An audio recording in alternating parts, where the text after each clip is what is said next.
আসসালামু আলাইকুম ওয়ারহমতুল্লাহি ওয়াবারাকাতুহ। প্রিয় ভাই ও বোনেরা, আমরা সবাই জান্নাতের আশা করি, তাই না? আল্লাহর রহমত কামনা করি, স্বপ্ন দেখি আল্লাহ আমাদের জান্নাতে প্রবেশ করাবেন। কিন্তু সত্যিটা কি জানেন?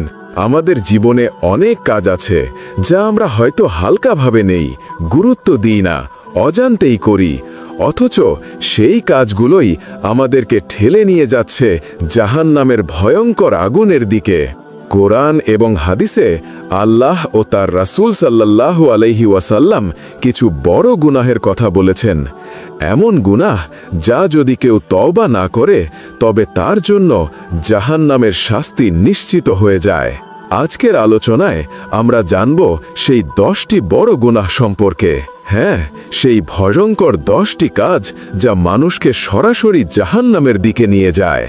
একবার কল্পনা করুন ভাই, জাহান্নামের আগুন, যার উত্তাপ দুনিয়ার আগুনের থেকেও 70 গুণ বেশি। এক মুহূর্ত সেখানে থাকা সম্ভব নয়, অথচ সেই আগুন থেকে রক্ষা পাওয়ার সহজ পথ আমাদের সামনে খোলা। যদি আমরা গুনাহ থেকে ফিরে আসতে পারি, যদি আমরা আল্লাহর দিকে ফিরে আসতে পারি, তাহলে আসুন দেরি না করে জেনে নেই সেই 10টি বড় গুনাহ যা থেকে আমাদের জীবনকে বাঁচাতে হবে ইনশাআল্লাহ। 1. শিরক করা। ইসলামের সবচেয়ে ভয়ঙ্কর পাপ হল শিরক, অর্থাৎ আল্লাহর সাথে কাউকে বা কোনো কিছুকে শরিক করা। আল্লাহ তাআলা স্পষ্টভাবে বলেছেন, সূরা মাইদার 72 নম্বর আয়াতে বলা হয়েছে, যারা আল্লাহর সাথে কাউকে অংশীদার স্থির করে আল্লাহ তাদের জন্য জান্নাত হারাম করে দেন এবং তাদের বাসস্থান হয় জাহান্নাম। এই আয়াতে খ্রিস্টানদের দ্বারা ঈসা আলাইহিস সালামকে আল্লাহর পুত্র এবং স্বয়ং আল্লাহ বলার সমালোচনা করা হয়েছে, যা ইসলামে শিরক বা অংশীদার স্থাপন করা হিসেবে গণ্য হয়।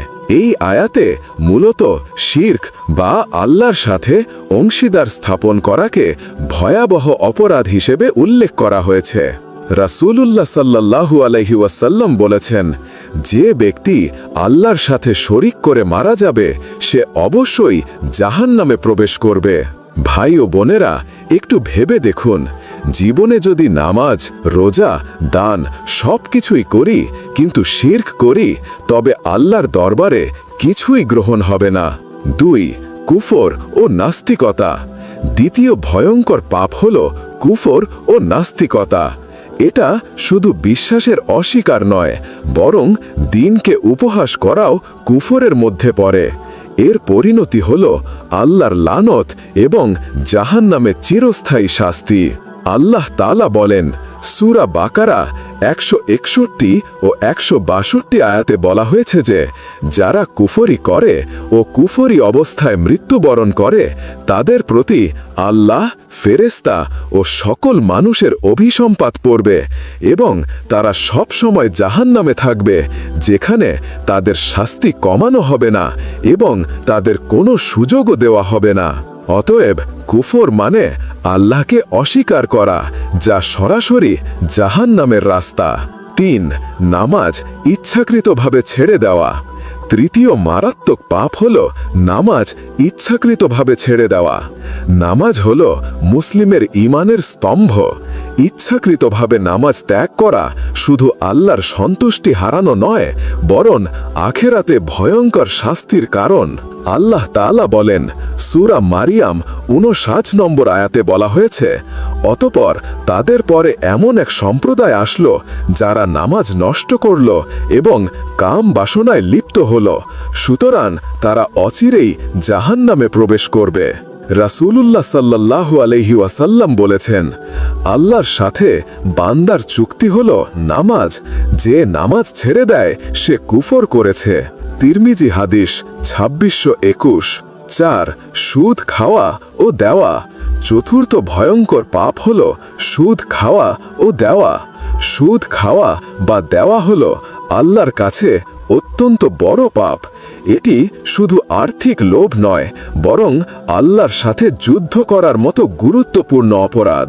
আল্লাহ তাআলা বলেন, সূরা বাকারা 275 নম্বর আয়াতে বলা হয়েছে, যারা সুদ গ্রহণ করতে থাকবে তারা জাহান্নামের অধিবাসী হবে, সেখানে তারা চিরকাল থাকবে। ভাই ও বোনেরা, আজকের সমাজে সুদ এমনভাবে ছড়িয়ে গেছে যে মনে হয় এটা ছাড়া বেঁচে থাকা সম্ভব নয়, অথচ আল্লাহর ঘোষণা, সুদ হলো জাহান্নামের রাস্তা। 5. জিনা করা। ভাই ও বোনেরা, ইসলামে পঞ্চম যে ভয়ঙ্কর পাপটির কথা বলা হয়েছে সেটি হলো জিনা করা।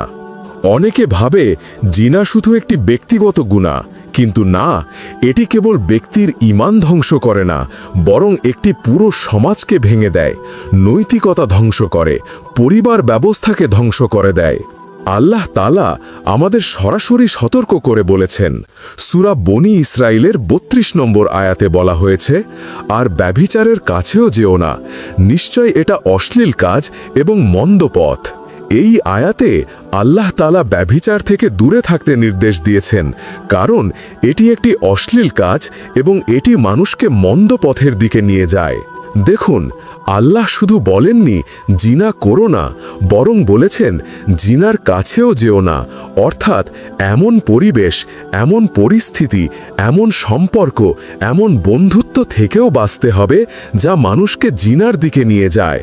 আল্লাহ তাআলা আরও বলেছেন, সূরা ফুরকান 59 থেকে 59 নম্বর আয়াতে বলা হয়েছে, আর যারা ব্যভিচার করে তারা শাস্তি ভোগ করবে, কিয়ামতের দিন তাদের শাস্তি দ্বিগুণ করা হবে এবং সেখানে তারা চিরকাল লাঞ্ছিত অবস্থায় থাকবে। এখন চিন্তা করুন, একটি কাজ যা সমাজের চোখে হয়তো গোপন থাকে, কিন্তু আল্লাহর দৃষ্টিতে এত বড় অপরাধ যে আখিরাতে দ্বিগুণ শাস্তি অপেক্ষা করছে। রাসূলুল্লাহ সাল্লাল্লাহু আলাইহি ওয়াসাল্লাম জিনার বিপদ সম্পর্কে একাধিকবার সতর্ক করেছেন। তিনি বলেছেন, যখন কোনো ব্যক্তি জিনা করে তখন তার ঈমান তার থেকে বেরিয়ে যায়, এরপর যদি সে তওবা করে তাহলে ঈমান ফিরে আসে। সহিহুল জামে হাদিস 5705। অতএব ভাই ও বোনেরা, জিনা শুধু একটি সাধারণ গুনাহ নয়, এটি ঈমান নষ্টকারী, পরিবার ধ্বংসকারী, সমাজের শিকড়কে পচিয়ে দেওয়া এক ভয়ঙ্কর মহাপাপ। 6. মিথ্যা সাক্ষ্য ও প্রতারণা। ষষ্ঠ যে ভয়ঙ্কর পাপটির কথা বলা হয়েছে তা হল মিথ্যা সাক্ষ্য দেওয়া এবং প্রতারণা। ভাই ও বোনেরা, আমরা প্রায়ই দেখি মানুষ ছোট স্বার্থের জন্য, কিছু অর্থের জন্য, কোনো সম্পত্তি দখলের জন্য বা হিংসার কারণে মিথ্যা বলে, আদালতে মিথ্যা সাক্ষ্য দেয়, ব্যবসায় মিথ্যা প্রতিশ্রুতি দেয় কিংবা মানুষের অধিকার কেড়ে নেয়। আল্লাহ তাআলা এ সম্পর্কে সতর্ক করে বলেছেন। সূরা হজ 30 নম্বর আয়াতে বলা হয়েছে, তোমরা মিথ্যা কথা থেকে বেঁচে চলো। আরেক জায়গায় তিনি বলেছেন, সূরা মুজাদালাহা এর 14 ও 15 নম্বর আয়াত দুটি হল, তুমি কি তাদেরকে দেখোনি যারা সেই সম্প্রদায়ের সঙ্গে বন্ধুত্ব করে যাদের প্রতি আল্লাহ রাগান্বিত? তারা না তোমাদের লোক আর না তাদের লোক, আর তারা জেনে শুনে মিথ্যে শপথ করে। আল্লাহ তাদের জন্য প্রস্তুত করে রেখেছেন কঠিন শাস্তি, তারা যা করে তা কতই না মন্দ। এই আয়াতগুলোতে আল্লাহ কর্তৃক ক্ষুব্ধ একটি সম্প্রদায়ের সাথে বন্ধুত্ব স্থাপনকারীদের প্রতি সতর্ক করা হয়েছে এবং তাদের ভুল কাজের জন্য কঠিন শাস্তির ভয় দেখানো হয়েছে। রাসূলুল্লাহ সাল্লাল্লাহু আলাইহি ওয়াসাল্লাম মিথ্যা সাক্ষ্যের গুরুত্ব বোঝাতে একদিন সাহাবীদের সামনে বারবার বললেন, আমি কি তোমাদেরকে সবচেয়ে বড় গুনাহ সম্পর্কে বলবো না? এগুলো হলো আল্লাহর সাথে শিরক করা, পিতামাতার অবাধ্য হওয়া। এরপর তিনি শুয়ে বসা থেকে উঠে বসলেন এবং বারবার বললেন, সাবধান, মিথ্যা কথা বলা এবং মিথ্যা সাক্ষ্য দেওয়া। সহিহুল বুখারী 2654, সহি মুসলিম 807। তিনি আরেকটি হাদিসে বলেছেন, যে ব্যক্তি প্রতারণা করে সে আমাদের দলভুক্ত নয়। সহি মুসলিম 101। অর্থাৎ প্রতারণাকারীর ঈমান অপূর্ণ, তার চরিত্র কলুষিত এবং সে আখিরাতে আল্লাহর কঠিন শাস্তির উপযুক্ত। ভাই ও বোনেরা, মনে রাখবেন, একটি মিথ্যা সাক্ষ্য মানুষের সম্পদ কেড়ে নিতে পারে, একটি মিথ্যা কথা নিরপরাধ মানুষকে জেলে পাঠাতে পারে, এমনকি কারো জীবনও কেড়ে নিতে পারে। তাই এটি শুধু ব্যক্তিগত পাপ নয়, বরং পুরো সমাজকে ধ্বংস করে ফেলে। 7. অন্যের হক নষ্ট করা। ভাই ও বোনেরা, ইসলামের সপ্তম যে মহাপাপের কথা বলা হয়েছে সেটি হল অন্যের হক নষ্ট করা। একজন মুসলিমের ঈমানের পরিপূর্ণতা তখনই আসে যখন সে নিজের মতো অন্যের অধিকারকেও সম্মান করে। কিন্তু দুঃখজনক বাস্তবতা হল আমাদের সমাজে লোভ, স্বার্থপরতা ও ক্ষমতার কারণে মানুষ অন্যের হক নষ্ট করতে দ্বিধা করে না।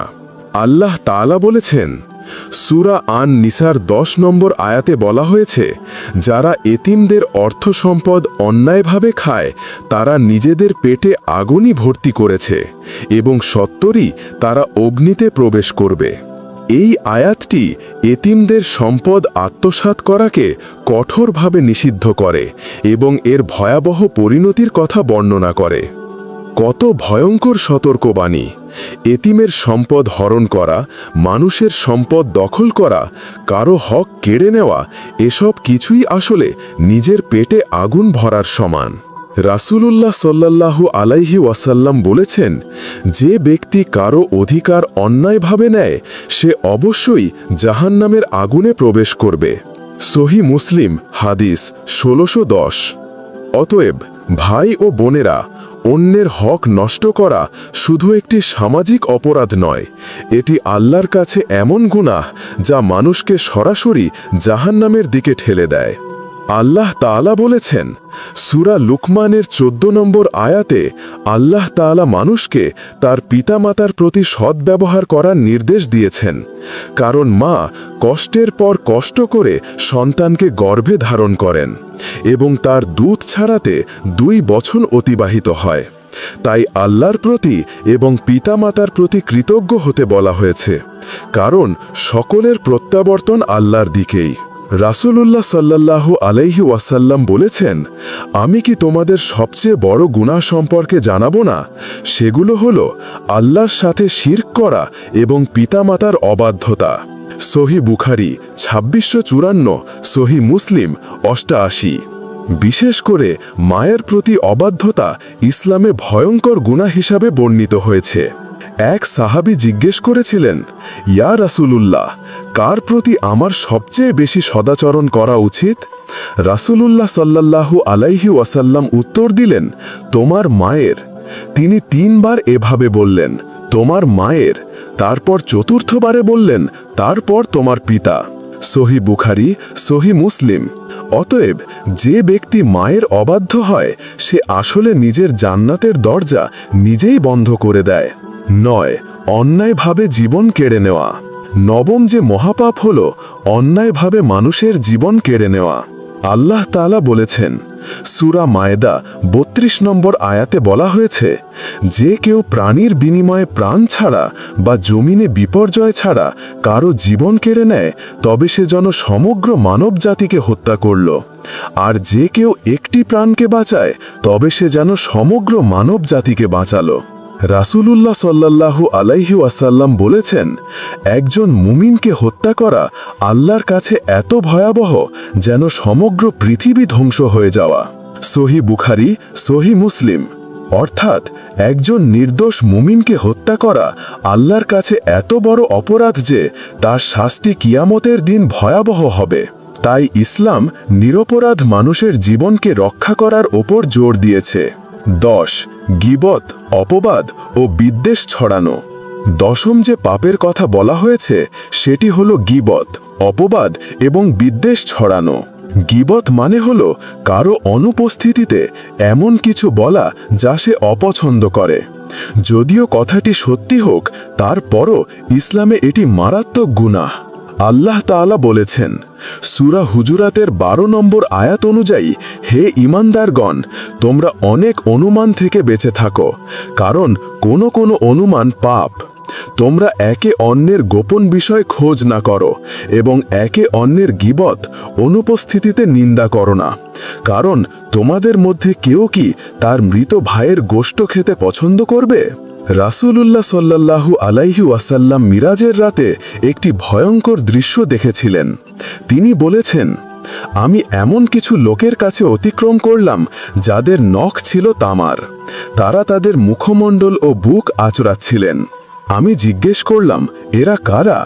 জিব্রাইল আলাইহিস সালাম বললেন, এরা হলো তারা যারা মানুষের গীবত করত এবং তাদের সম্মান নষ্ট করত। আবু দাউদ 1878। অতএব ভাই ও বোনেরা, গীবত ও অপবাদ শুধু একটি সাধারণ ভুল নয়, এটি মানুষের সম্মান নষ্ট করে, সমাজে বিদ্বেষ ছড়ায় এবং আখিরাতে জাহান্নামের শাস্তির কারণ হয়। প্রিয় ভাই ও বোনেরা, এই 10টি মহাপাপ সম্পর্কে আমরা কোরআন ও হাদিস থেকে স্পষ্টভাবে জানলাম। শিরক থেকে শুরু করে গীবত পর্যন্ত প্রতিটি পাপই মানুষকে জাহান্নামের দিকে ঠেলে দেয়। তাই আমাদের করণীয় হল সব সময় আল্লাহর কাছে ক্ষমা চাওয়া, নামাজ কায়েম করা, হারাম থেকে বাঁচা, পিতামাতার খেদমত করা, মানুষের হক আদায় করা। আসুন আমরা সবাই দোয়া করি, হে আল্লাহ, আমাদেরকে এই সব গুনাহ থেকে বাঁচিয়ে রাখুন, আমাদের অন্তরকে ঈমানের আলোয় ভরে দিন এবং কিয়ামতের দিন আমাদেরকে জান্নাতুল ফিরদাউসের উত্তরাধিকারী করুন। আমিন। প্রিয় ভাই ও বোনেরা, আজকের আলোচনাটি যদি আপনাদের ভালো লেগে থাকে তবে অবশ্যই ভিডিওটিতে লাইক দিন। আপনার মতামত ও অনুভূতি কমেন্টে শেয়ার করুন, কারণ আপনার একটি কথা হয়তো আরেকজনের হৃদয়ে ঈমানের আলো ছড়িয়ে দিতে পারে। আর অবশ্যই আমাদের চ্যানেলটি সাবস্ক্রাইব করুন, যাতে ভবিষ্যতের আরও ঈমান জাগানো এবং জীবন বদলে দেওয়া আলোচনাগুলো আপনাদের কাছে পৌঁছে যায় সবার আগে। আসসালামু আলাইকুম ওয়া রাহমাতুল্লাহ।